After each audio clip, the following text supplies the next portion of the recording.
you stop to think of the most engaging moments in the video games you've enjoyed, you might reminisce of the epic battles with titanic creatures in Shadow of the Colossus, gunfighting enemies on the speeding train in Uncharted 2, or barreling through dangerous space debris in the third act of Mass Effect 2.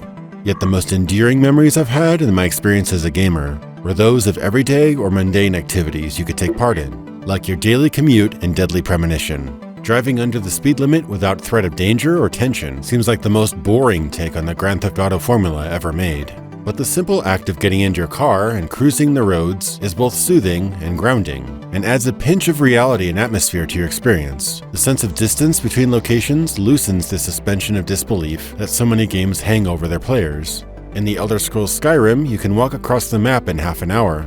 I myself couldn't even walk my daily commute in 30 minutes, and that's just across town. Yet we're expected to believe we traveled across an entire nation full of towns, castles, cities, and expansive wilderness. Without the tent poles of mundanity, the whole illusion pitched around the player tends to float away.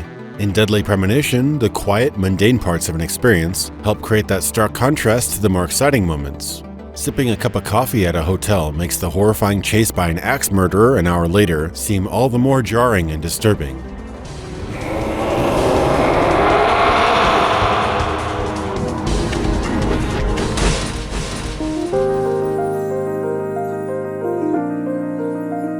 And there's an apt comparison of this game and Alan Wake, due to their shared influence from the fascinating 1990s TV show Twin Peaks. In this revered series by David Lynch and Mark Frost, one of the most memorable aspects was the contrast between the humorous, charming, and at times slapstick moments of levity, set in a cozy Pacific Northwestern town, and the nightmarish and macabre murder and dream sequences, where demonic possession, disturbing imagery, and unexplainable scenarios play out in sharp opposition to the humdrum normalcy of the rest of the show. There are a few of these upbeat instances in Alan Wake, but it focuses more strongly on the horror-filled moments of running for your life through a forest and fighting shadowy forces that it eventually bogs down into repetitive action later in the story. On the flip side, the crude and sometimes ham-fisted tone of Deadly Premonition has a more even balance between the ordinary and the mysterious, and each aspect of its story stands stronger for it. Even the act of hitting up a vending machine for a snack, or grabbing a hot cup of joe before hitting the road on your daily investigation, adds another layer to your interaction and immersion with the virtual world set before you. Movies and TV shows likewise inject moments like this to engage viewers with the characters and provide context, but they often cut out chunks of real-life activities to follow their all-important plot, sometimes forgetting that the quiet moments are what make the journey worthwhile. In the cozy town of Twin Peaks, Agent Coop's love of a damn fine cup of coffee is just as memorable as the gruesome details he faces in his murder investigation. Eating a slice of wholesome pie at the Railroad Diner becomes just as integral to the character study as the terrifying visions of the demon Bob, the force behind the despicable acts haunting the town. Deadly Premonition borrows this logic and theme wholesale in the adventures of Agent Francis York Morgan, who too worships coffee and his dreams, and likewise divines clues and direction from them. Inspecting the swirls of milk in his Java cup to decide on where to investigate next is silly, but the malformed and nightmarish world the game occasionally gives you glimpses of are made even more powerful by the levity granted in the activities of his day-to-day life. Contextualizing player and non-player characters is the foundation to a convincing interactive world. We can all relate to having to pass a car on the way to work, flipping on the windshield wipers when you're driving in a rainstorm, or feeling the weight of a double-shift workday and needing some hard-earned R&R. This baseline helps you relate to the travails of the game's protagonist on a more personal level, so that later when you're being chased by a 7-foot-tall murderer with glowing red eyes, you're that much more terrified. You're not just a spectator with a controller in hand, you're invested.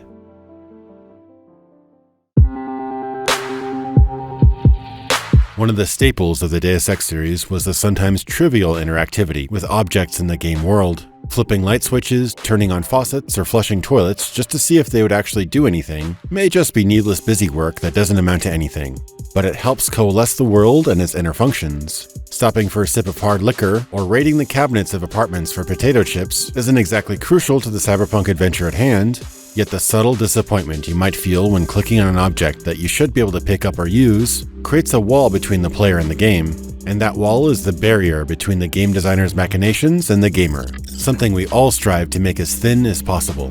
Some games like Papers, Please are built from the ground up to be a mundane activity. Comparing passports to other meaningless documentation and checking IDs borders on being an actual job, but the secret delight in spotting a forgery or catching a suspected criminal keeps you going. When you are occasionally interrupted by an outburst of chaos, someone jumping the wall only to get shot down, or an attempted bomb attack, it shocks you much more effectively when contrasted with the monotony of your daily job.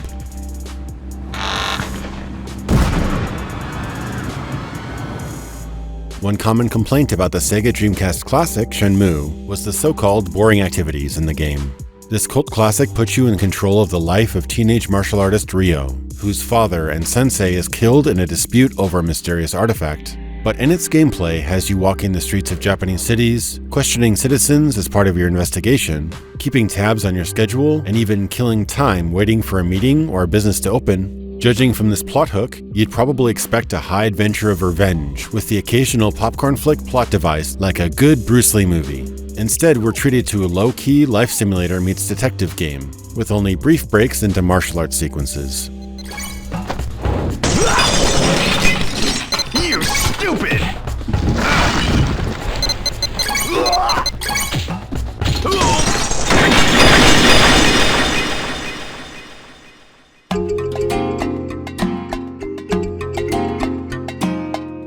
Ryo's humble daily activities take center stage. Your alarm clock wakes you up in the morning, you collect your allowance, grab a soda, and go to work at part-time blue-collar jobs to make a living, in between your investigation to find the men behind your father's murder. I'd argue that the mundane segments here are critical in developing that X factor that made the Shenmue series so memorable. The sheer amount of detail and painstaking scripting that went into making Yokosuka a living, breathing city is why these embers of gaming history have continued to burn for 2 decades. Shop owners will roll up their shutters in the morning at opening hours, and though only the most curious of players would take the time to discover this, every single citizen in the city will walk back to their own individual apartment to turn in after hours. Other games have mimicked Shenmue's life simulator mechanics as time went on, with another Sega franchise, Yakuza, following in many of the same footsteps, much larger in scale and perhaps less organic in the way it treats each citizen, with many throwaway, generic non-player characters roaming the streets, but like Shenmue, it does have many side activities, such as playing pool and darts, coin-op challenges, and arcade games. Playing classic video games at the U Arcade within the universe of Shenmue was mind-blowing at the time, and the Yakuza series expanded on these ideas with usable quick marts, eating out at restaurants, and a plethora of other everyday activities available to do, which remains some of its most sought-after attractions. Shenmue and its sequel remain potent in the minds of its fans even today, but I don't think the game would have been nearly as memorable had it been a pedestrian brawler like Square's The Bouncer, released a year later. Though the latter wasn't a bad game, nobody today huddles in excitement with their friends praising its innovation. It felt more like an iteration of old classics, like Final Fight or Double Dragon. Having been developed around the same time, it makes a solid counterpoint to the design decisions that made Shenmue so inspiring. In one of the earlier scenes in the highly underrated first-person shooter The Darkness, where you play a young man caught up in a mafia crime family, you get to spend an evening with your girlfriend Jenny at her apartment. The commonplace habit of snuggling on the couch and watching TV is something anyone could and probably has done, but it's such a warm and heartfelt moment of everyday life that it helps weld that bond between the player and the game's fantasy world. It's moments like these that game magic happens. The everyday activities in Final Fantasy XV steal the scene whenever they crop up. Gathering ingredients and supplies to cook a delicious meal while camping, or saving up a ton of gil to splurge on a hotel stay. These segments of muted background chatter, laughter, and camaraderie simulated the lifelong friendship Noctis and his royal guard have. Relationships aren't built over dramatic cutscenes or monologues, but in the gentler moments like these, enjoying a cup of ramen or staring at the black of the night sky together near a crackling fire. A pleasant surprise in the open-world shooter Far Cry 5 was the ability to roam the rivers and lakes of Montana and go fly fishing to your heart's content. The dramatic departure from gunning down a militaristic cult to reeling in a big catch is both funny and relaxing, and helps solidify and sell you on the wilderness so beautifully rendered for this game's setting. From pouring a coffee for your friends at Café LeBlanc to hitting a few at the batting cage, Persona 5 marinades in the bliss of day-to-day activities. It even makes your daily life into a mini-game of sorts, to where you plot out your week to balance your high fantasy quests and battles with such activities as going out to movies or hanging with friends at the park.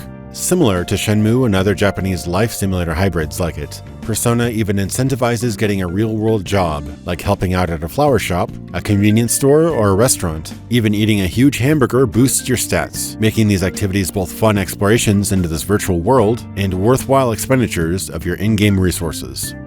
Whether you're tending to the needs of an orphaned kitten in Shenmue, or feeding and changing a neglected baby in Heavy Rain, these little moments, while sometimes slow at the time, stand out in my memory as the most immortal. Taking care of your son after school, prepping his dinner, and getting him off the television won't be on the back of Heavy Rain's disc case, and it sure isn't as exciting as driving pedal to the metal against traffic and low visibility. But without the quieter parts like this, you wouldn't feel quite as much of an adrenaline rush as you would with that contrast in place. Many modern action movies seem to have forgotten this point, and think that not missing a beat and ensuring there's an explosion or a gunshot in every single frame of the runtime keeps the story interesting, but that couldn't be further from the truth. It's mechanics and design choices like these, which add a sense of grounded reality, where partaking in seemingly passive activities make the game's climactic story beats stronger for it. Though they seem trivial while you're doing it, they differentiate a mere game from a true virtual world you have the privilege of visiting, simply by inserting a disc or pushing a button. Perhaps games seeking that extra layer of immersion can look to these examples for inspiration, for you didn't merely control Ryo, Agent York, or any of these other characters' day-to-day lives, you lived them.